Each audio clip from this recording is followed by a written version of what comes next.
சென்னை தரமணியில் அரசு பாலிடெக்னிக் கல்லூரி மாணவி பாலியல் வன்கொடுமைக்கு ஆளான சம்பவத்தில் மாணவியை பாலியல் வன்கொடுமை செய்ததாக சந்தேகத்தின் பேரில் ஆட்டோ ஓட்டுநர் மீது போக்சோ வழக்கானது பதிவு செய்யப்பட்டிருக்கிறது. இன்ஸ்டாகிராம் மூலம் பழக்கமான ஆட்டோ ஓட்டுநர் அழைத்து சென்று பாலியல் வன்கொடுமை செய்ததாக தகவல் வெளியாகியிருக்கிறது. அண்மை தகவலாக பார்த்துக் கொண்டிருக்கிறோம்.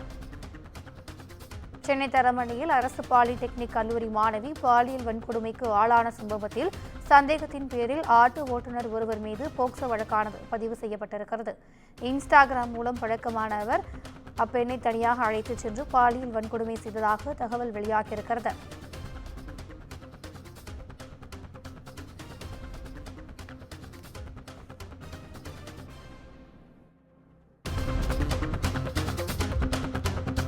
கூடுதல் விவரங்களை எமது செய்தியாளர் சுப்பிரமணியன் வழங்க கேட்கலாம். வணக்கம், இது குறித்தான கூடுதல் விவரங்கள்.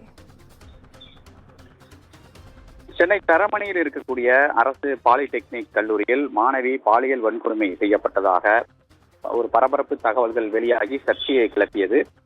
இது தொடர்பாக காவல்துறையினர் பல்வேறு கட்ட விசாரணைகள் நடத்தினார்கள். அது மட்டுமல்லாமல் உரிய நடவடிக்கை எடுக்கவில்லை என்று கூறி இந்திய மாணவர் சங்கத்தினர் நேற்று முற்றுகை போராட்டம் நடத்தினார்கள். அப்போது போலீசாருக்கும் மாணவர் சங்கத்தினருடைய தள்ளுமுள்ளு ஏற்பட்டு கைகலப்பானது. ஆனால் இந்த பாலியல் வன்கொடுமை தொடர்பாக முறையான புகார்கள் எதுவும் வரவில்லை என்ற தகவலும் காவல்துறை தரப்பில் வெளியாகியிருந்தது.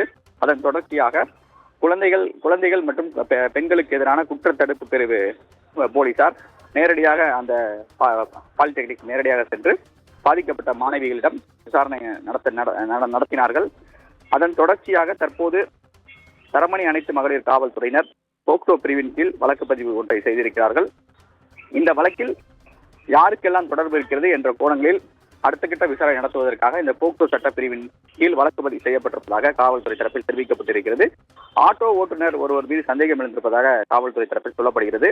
எனவே ஆட்டோ ஓட்டுநர் காவல்துறையினர் விசாரணை நடத்தி வருவதாக தகவல்கள் தெரிய வந்திருக்கிறது. கூடுதல் விவரங்களுக்கு நன்றி.